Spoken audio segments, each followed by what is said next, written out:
All right, what's going on, everybody? Broken Games HDR here. And in this video, I'm going to give you my top 10 most anticipated games for 2020. So this list is only going to include games that we know are pretty much solidified for this year, 2020. Of course, there's going to be games that get announced in the future. We know there's next gen games coming out because the next gen consoles are going to come out this year. So those games, it's possible unannounced games would make it on my list if we knew about them, of course. But it's as of right now, which is January 21st. This is my top 10 most anticipated games. And just a disclaimer, I'm going to tell you from the get-go, number 10 on my list is not necessarily a game that I'm excited for. It's just so far, based on all the games that I looked at, it was pretty much like a filler. Like, I'm not really excited for it, but I could only come up with 9 games that I was really excited for. So this game pretty much only made it because there was nothing else I could really think of, right? That's the kind of year it is right now, based on the games that have been confirmed. So let's get right into the list. So coming in at number 10, which I just spoke about, I have Avengers. So I'm not overly impressed with what's been shown of Avengers. I think it might be a decent game. It might be a mid game. You know, I'm not really completely sure, right? It's been delayed. Hopefully that delay helps it out. I think the showing of it hasn't been necessarily the best. It looks a very basic combat. The story is original though. And like I said, it was pretty much between Avengers or Cyberpunk for the number 10 entry. And some people are gonna kill me for that, but I'm gonna keep it real with you. I don't think what's been shown of Cyberpunk is very impressive at all. I think, you know, that game was delayed too because it was still very early in development, and what they showed really wasn't that great. It really wasn't impressive, and people really are hyping that game based on the resume of the developer behind it, who is CD Projekt Red, which most people have catapulted them to a top 3 developer in the industry, all based off of one game. So no, I chose to go with Avengers. Like I said, not really necessarily excited for it, but hopefully it turns out to be okay. So this literally just made it on my list because there was really nothing else that I felt like I could put there. So let's move on to number 9. So number 9 is Halo Infinite. So I'm not necessarily the biggest Halo fan. I'm a fan of its multiplayer.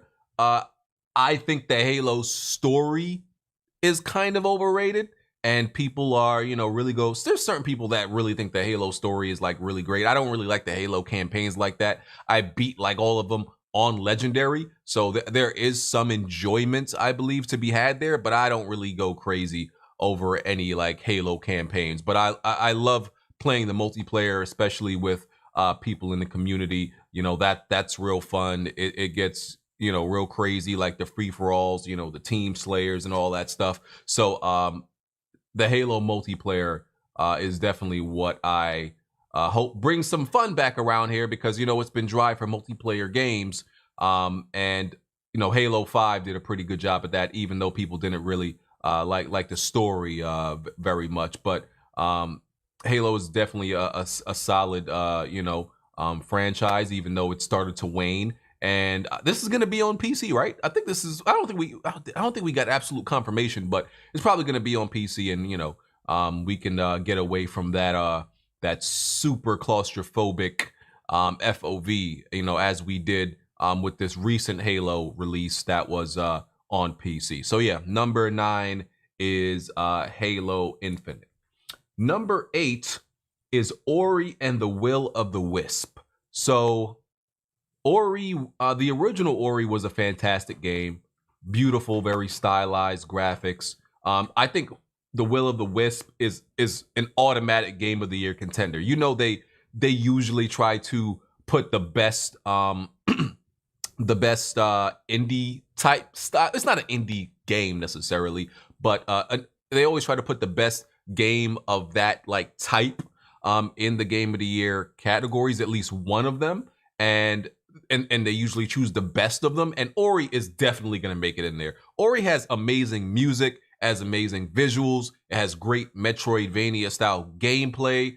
Yeah, the game, everything about that game is solid. It really solid. It really is just firing on all cylinders. I really enjoyed the original, and I think they're just gonna expand off of everything they did with the original. That game is gonna be out of here. So for me, Ori and the Will of the Wisp is number 8. Number 7 is Neo 2. So the original Neo, I put like 85 hours into. And that was really because there was a whole bunch of like, they crammed a whole bunch of like optional bosses and optional stages in the original Neo and everything like that. And I just felt the need to do every little thing. I did get a little bit fatigued by the end of it. Because yeah, you know, just playing nonstop and everything like that. But I definitely enjoyed the boss fights. The boss fights were really cool. I'm a little bit conflicted with Neo 2 because it's coming to PS4 at launch, right, only. And I want to play it on PC, but I'm not into that whole waiting thing. I think waiting is for peasants.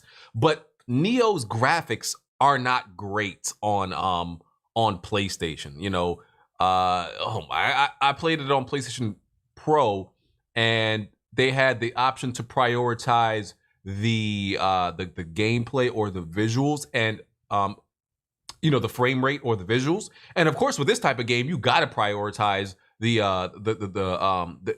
frame rate. And of course, that lowers the resolution. I believe it might have been a dynamic resolution, but I think for the most part, the game ran at 720p on the PlayStation Pro, or it might even been 1080p. But the point is, the game didn't look great on PlayStation. But I don't want to wait like a whole year for it to come to PC either. I wish it was coming out day one on PC, because there's no way I would buy it on PlayStation if it was coming day one. But yeah, y'all know I love my Souls games. Y'all know how I feel about them. You know, y'all know I love challenging games and everything like that. So yeah, of course, Neo 2 had to make it on this list for me. Number 6 is Gears Tactics. I'm a huge XCOM fan. For anybody who doesn't know, love XCOM, XCOM 2. You know, this type of strategy game is my thing. I always look for different games in this genre. There's a lot of clones, but nothing is really as good as XCOM. And the thing about this genre is you could pretty much do any game. You could take any game and turn it into this genre. You could create a Halo XCOM game. Literally, you could take almost any universe and make it into an XCOM style game, and it would work. You got to give it its own little characteristics and attributes, so it's not just another clone, but it could definitely work. And I've seen them do that. They're doing some unique things with Gears Tactics to differentiate it from other games of this caliber. So I think I might be on vacation though. I think I might be going on vacation the week that Gears Tactics comes out. But I ain't gonna lie, I might still try to I'm gonna have my laptop with me. I might still try to get some game time in you know, while I'm out there. So I'm definitely excited for Gears Tactics. You know, I think the Gears universe just translates very well into this genre. And you know, it's just another game. If you're into the Gears universe, them trying to expand it past just being a third-person shooter, as we've seen with like the mobile entry, and now this type of entry. So yeah, I'm hyped for this game. Definitely hyped for it. Number 5 is Resident Evil 3 Remake. I mean, I don't think this needs much explanation. Capcom absolutely did their thing with the Resident Evil 2 remake. And I don't think 3 as a remake is gonna be as good or impress us as much, because they set the bar really high with Resident Evil 2. But 3 is just gonna be another solid entry. I don't think it's gonna be better. I don't think it's gonna be like way worse or anything like that. I mean, I think most people would say Resident Evil 2 in general is a better game than Resident Evil 3 anyway. Well, some people think 3 is better, but I think the consensus, most people believe two is better in general. So yeah, the bar is set so high, and that like surprise factor of how good 2 turned out won't be there with 3. Our like expectations are set, so we'll still enjoy 3 and the fact that it takes place simultaneously as when 2 was happening, and they're adding some obviously adding their own modernization gameplay to 3 as they did with 2 and everything like that. So yeah, it's definitely gonna be fun. I'm definitely looking forward to this one. I don't think this one is gonna be game of the year. I don't think it's gonna be nominated for like putting many game of the year categories like 2 was. Simply because of the fact that of what I stated before, that there's a little bit more competition this year, and like 2 already set our expectations. So, but yeah, this is going to be successful, and hopefully, Capcom brings like Dino Crisis, a new Dino Crisis game, a new Onimusha game, and some more of those, because yes, we definitely want to play some of their old games remade. So yeah, Resident Evil 3 Remake is number 5. Number 4, oh man, I could hear the tears already. I could hear the frustration. I could hear the anger. How dare you? I'm gonna kill you, BG. I'm gonna find where you live. How dare you disrespect this game? Number 4 is The Last of Us Part 2. Yeah. Last of Us Part 2 is not even in my top 3. This is not a, to me, like when you look at this objectively, it's not a bad thing. I mean, it's in my top 10 games. It's number 4, but some of you are gonna look at that like that's blasphemy. Like how dare you? This is heresy, right? And put simply, explaining why it's number 4 is, of course, I'm looking forward to playing the continuation of the story. They're fleshing out the Last of Us gameplay in Part 2 and all the mechanics. I always felt like, even for its time, the original Last of Us game mechanics were kind of basic. The story definitely was great, but I mean, even the visuals for the original at the time, I never felt like the originals were mind blowing. People like to even exaggerate and say that the Last of Us remastered looks like a PS4 game. No, it doesn't. That game still looks pretty bad. Y'all look at one thing in the game. Y'all look at the best thing in the game and say the whole game looks good. No, I look at the range. I look at the worst looking thing in the game, and then I look at the best looking thing in the game, and that's how I judge how good a game looks. But I'm going on a tangent. Point is, The Last of Us 2 is going to be a much better game than obviously the original, right? Last of Us wasn't even my game of the year, as it was many other people. But the real reason it's not in my top 3, it's not a better part of the list, is because there's not going to be a Last of Us Factions. And I love Last of Us Factions. I love that online multiplayer. So when Naughty Dog hit us with the bait and switch, they originally told us like, yeah, multiplayer is going to be there at launch, and then when it wasn't mentioned, we had to stab it out of them, tell us what's going on with Factions, and everything like that. When they finally told us like, yeah, it's not going to be available at launch, sorry guys, and we've pretty much learned it's going to be a separate a separate product. And yeah, I'm gonna be real with you. If it was there, if Factions was gonna be packaged with this game as originally told, as how they originally told us, it would absolutely be number 1. It would be number 1, because it would be I feel like it's an incomplete product missing the multiplayer. So being with the fact that it's missing a part of the game that's important to me, it drops down 3 slots from number 1 to number 4. Sorry. So yeah, The Last of Us Part 2 is number 4.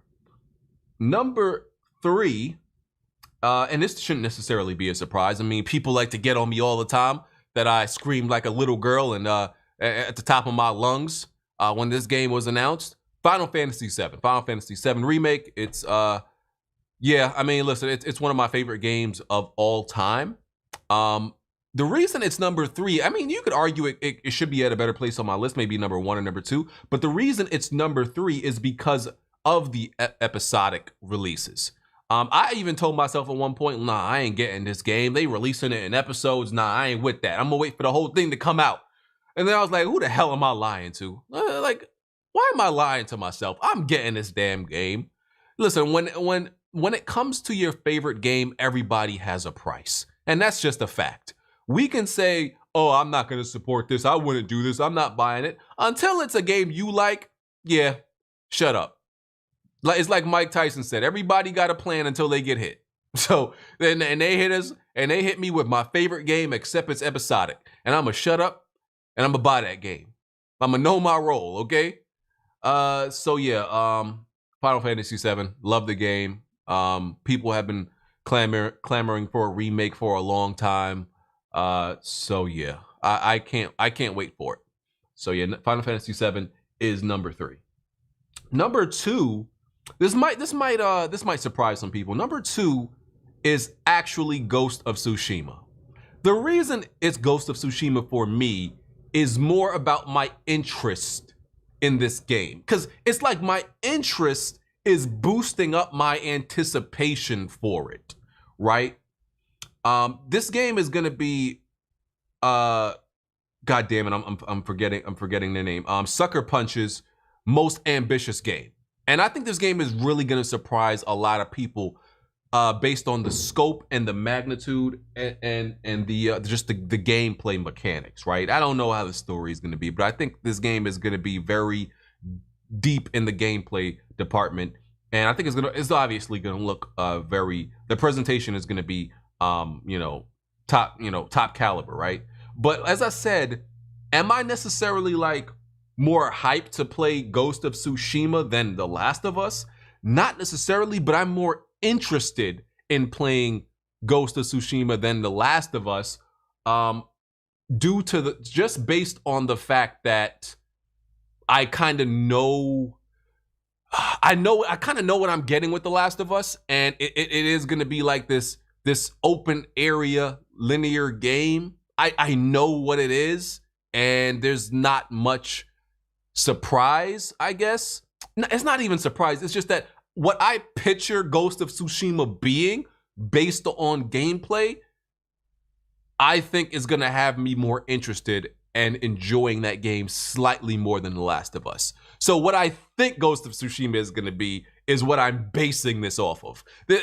And I know that's kind of like, usually I don't make that type of leap, but I'm going based off of what we've been shown and what I'm like, I guess, predicting the game will be like. So yeah, it is what it is. Ghost of Tsushima for me is number 2 based on what's been shown and what I think we're gonna be given. The interest just catapulted it to number 2 for me, and just the fact that they've been working on this game so damn long. I think Sucker Punch is putting their foot in this game. They putting their foot in this game, and I think it's gonna be like a Game of the Year nominee. And I tend to love these samurai or ninja or shinobi games, whatever you want to consider it. I tend to love these things. So yeah, Ghost of Tsushima for me is number 2. Number 1 is Dying Light 2. Put some respect on Dying Light and Techland's name, okay? The original Dying Light was the sleeper hit of the year when it came out. I don't even remember what year that came out, right? It was the sleeper hit of the year. It was the most underrated game of the year. It was probably the most unique game I played in a long time. Not that there's no other game like it. You can bring up a few other games like it. I mean, of course, Dead Island. Dead Island was a bad version of Dying Light. You could bring up you could bring up Mirror's Edge because of the parkour.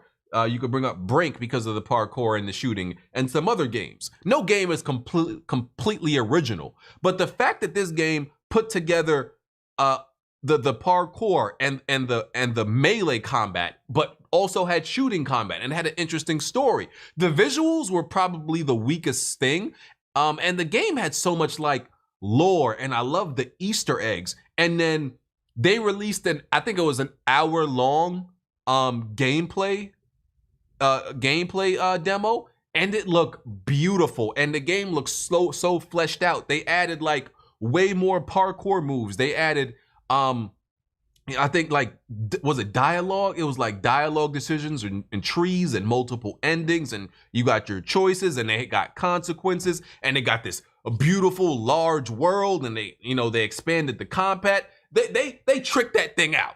Okay, Dying Light 2 is looking crazy. I don't know if y'all seeing what I'm seeing, but that game looks amazing to me. It looks phenomenal. By the way, I did an interview with one of the game designers for that, so y'all should check that out. I did a little hour interview with Simon Smektella, I believe his name was. So yeah, y'all should check that video out. But yeah, Dying Light 2 is just looking phenomenal to me. That game was disrespected because, and it's funny, that game has like a 78 on Metacritic, but it has a huge fan base. It sold really well. And if you ask anybody who actually played that game, they'll tell you they are lost. They are bewildered at how that game has a 78 on Metacritic. That game is at the least a high 80. So I don't know what the people who were playing this game, I don't know what they played, but this game is at least a high 80. And I have no doubt that Dying Light 2 will be like at the lowest, low 90s on Metacritic. That game is going to be phenomenal. All right. So yes, Dying Light 2 is my #1 most anticipated game of the year. So yeah, that's my list. Let me know what y'all think. I'm sure some of y'all gonna have some problems. I'm sure I'm gonna get slandered for a few things. Hopefully I didn't I went through the 2020 list of games a few times to make sure I wasn't missing anything. I wasn't missing a few games that should be in consideration. Like I said, Cyberpunk 2077, I guess you could consider that an honorable mention. I don't think there's much honorable mentions but besides that one. And obviously, like I said, I'm going based off of games that pretty much have solid 2020 release dates or frames, like time frames that they're at least definitely releasing in 2020. Some of them, we don't know when, but they're definitely 2020 games. So yeah, hit the like button. Make sure you hit the notification bell so you can know anytime I upload a video. Let me know what y'all think about my list. Follow me on Twitter, and I'll check y'all next video. All right, I'm out of here. Peace.